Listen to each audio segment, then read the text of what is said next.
Selanjutnya pertanyaan dari YouTube, dari Sugiyarti Rustanto. Selamat malam Pastor Richard Sabuin. Mohon penjelasan dari 1 Petrus 3 ayat 19 dan 20.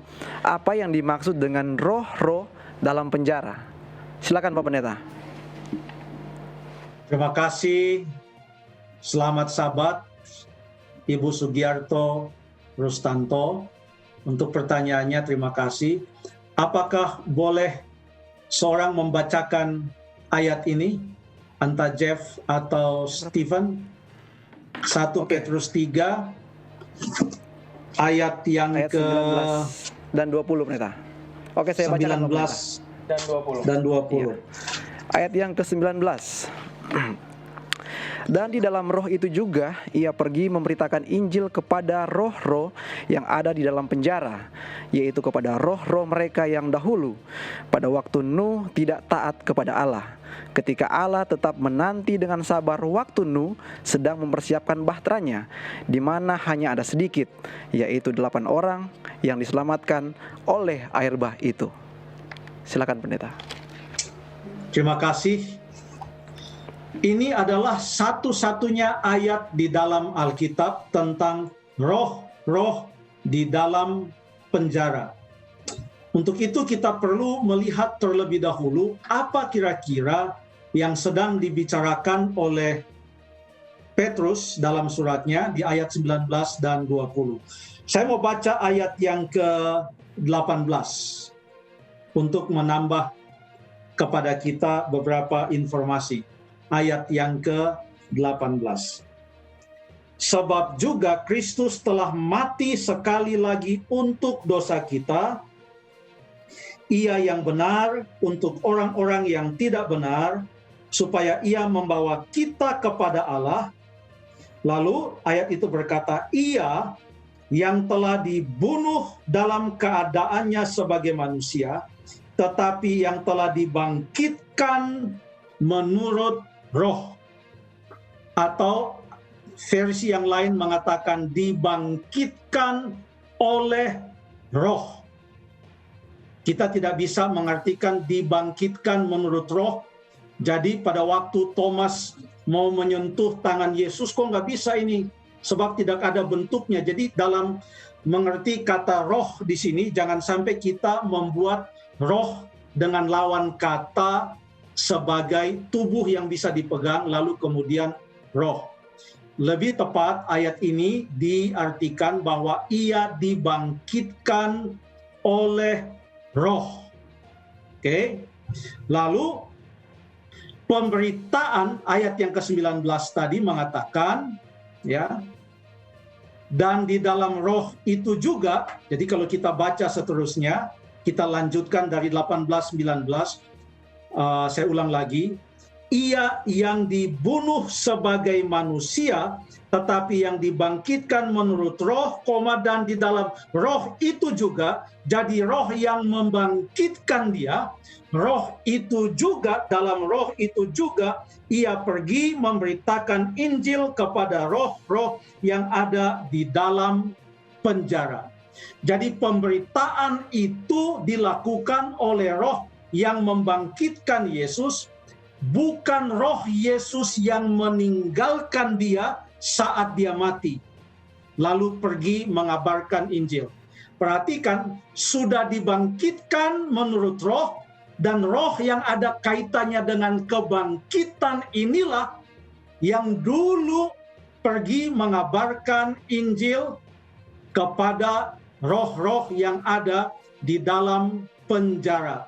Jadi roh yang ada di sini bukan dikaitkan dengan kematian sehingga kita mengatakan, oh ini adalah roh yang meninggalkan tubuh Yesus selama 3 hari dia mati. Roh itu keliling-keliling sampai ke zaman air bah dan lain sebagainya. Begitu mau bangkit, roh itu datang. Bukan demikian.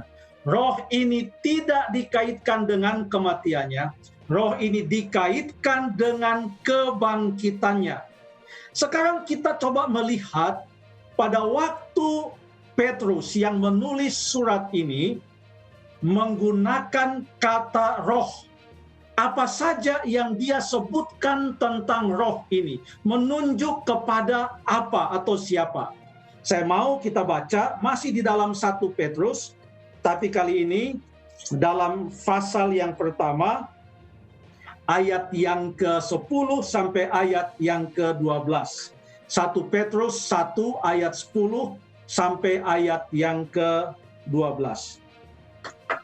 Keselamatan itulah yang diselidiki dan diteliti oleh nabi-nabi yang telah bernubuat tentang kasih karunia yang diuntukkan bagimu. Nabi-nabi bernubuat tentang kasih karunia bagi manusia. Ayat 11, dan mereka meneliti saat yang mana dan yang bagaimana yang dimaksudkan oleh Roh Kristus. Perhatikan, di dalam ayat yang ke-11 dikatakan saat yang mana dan bagaimana yang dimaksudkan oleh Roh Kristus yang ada di dalam mereka, artinya Roh Kristus yang ada di dalam nabi-nabi tersebut, yaitu roh yang sebelumnya memberikan kesaksian tentang segala penderitaan yang akan menimpa Kristus dan tentang segala kemuliaan yang menyusul sesudah itu. Perhatikan sekarang ayat yang ke-12. Tadi di ayat 11 dikatakan Roh Kristus ada di dalam diri nabi-nabi yang memberikan kesaksian atau bernubuat tentang kasih karunia. Ayat 12. Kepada mereka telah dinyatakan bahwa mereka di sini tetap di dalam konteks nabi-nabi yang disebutkan di dalam ayat yang ke-10. Kepada mereka, nabi-nabi telah dinyatakan bahwa mereka bukan melayani diri mereka sendiri, tetapi melayani kamu dengan segala sesuatu yang telah diberitakan sekarang kepada kamu dengan perantaraan mereka yang oleh Roh Kudus yang diutus dari sorga menyampaikan berita Injil kepada kamu, yaitu hal-hal yang ingin diketahui oleh malaikat-malaikat. Ayat 11, siapa yang ada dalam nabi-nabi itu dikatakan Roh Kristus. Ayat 12, siapa yang ada pada nabi-nabi itu Roh Kudus. Dengan demikian, dari penulisan Petrus, ia memahami bahwa Roh Kristus itu adalah Roh Kudus. Dengan demikian, roh yang membangkitkan Kristus atau Roh Kristus itu bukan roh yang meninggalkan Kristus waktu dia mati lalu balik lagi, tetapi Roh Kudus yang selamanya hidup kemudian membangkitkan Yesus oleh roh itu. Dan roh itu yang sama, Roh Kudus itu sudah bekerja semenjak dulu, bahkan di zaman Nuh, bahkan di zaman nabi-nabi, karena dia berbicara melalui pengantaraan nabi-nabi kepada orang banyak. Ia juga berbicara melalui Nuh kepada orang-orang banyak pada saat itu. Sekarang, apa kalau begitu artinya Roh Kudus pergi mengabarkan Injil kepada roh-roh yang ada di dalam penjara? Apa maksudnya Roh Kudus memberitakan Injil kepada roh-roh huruf kecil yang ada di dalam penjara? Karena hanya satu-satunya di dalam Alkitab ada istilah roh-roh di dalam penjara, yaitu di dalam 1 Petrus pasal yang ketiga ayat yang ke-19, maka kita perlu meminta bantuan ayat-ayat lainnya di dalam perjanjian baru ataupun perjanjian lama dalam Alkitab, walaupun kita tidak menemukan perkataan yang lain tentang roh-roh dalam penjara, tetapi kita boleh melihat kata-kata yang ada kaitannya dengan penjara. Dan kata yang paling terkait berhubungan erat dengan penjara adalah kata bebas. Karena lawan kata dari dipenjarakan, dibebaskan, atau dimerdekakan.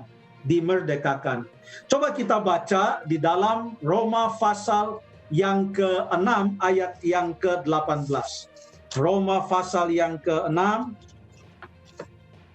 ayat yang ke-18. Kamu telah dimerdekakan. Kamu telah dimerdekakan dari dosa dan menjadi hamba kebenaran. Dosa itu telah menjadi penjara dan Kristus memerdekakan atau membebaskan kita dari penjara dosa. Kita baca ayat yang lain dalam Roma pasal yang ke-6 ayat yang ke-22. Tetapi sekarang setelah kamu dimerdekakan dari dosa dan setelah kamu menjadi hamba Allah, kamu beroleh buah yang membawa kamu kepada pengudusan dan sebagai kesudahannya ialah hidup yang kekal, dibebaskan dari penjara dosa dan mendapatkan hidup yang kekal. Roma pasal yang ke-8 ayat yang ke-21. Roma pasal 8 ayat 21, tetapi dalam pengharapan karena makhluk itu sendiri juga telah dimerdekakan dari perbudakan kebinasaan dan masuk ke dalam kemerdekaan kemuliaan anak-anak Allah. Roma 8 ayat yang kedua, kita baca, roh, ini ayatnya bagus sekali. Roh yang memberi hidup telah memerdekakan kamu dalam Kristus dari hukum dosa dan hukum maut. Siapa yang memerdekakan kita dari hukum dosa dan hukum maut? Jawabnya adalah Roh yang memerdekakan kita dalam Kristus. Dia memerdekakan kita dari hukum dosa. Dengan kata lain, kita dibantu untuk memahami apa artinya Roh Kudus mengabarkan pekabaran Injil atau pekabaran keselamatan kepada roh-roh yang ada di dalam penjara. Artinya, Roh Kudus mengabarkan keselamatan kepada setiap manusia yang diperbudak dan dipenjarakan di dalam dosa. Dan kalau mereka menerima suara Roh Kudus, maka mereka di dalam Kristus dimerdekakan oleh Roh itu dari hukum dosa dan hukum maut. Terima kasih banyak. Terima kasih banyak, Baik, Pendeta. terima kasih, Pendeta. Untuk jawaban yang luar biasa.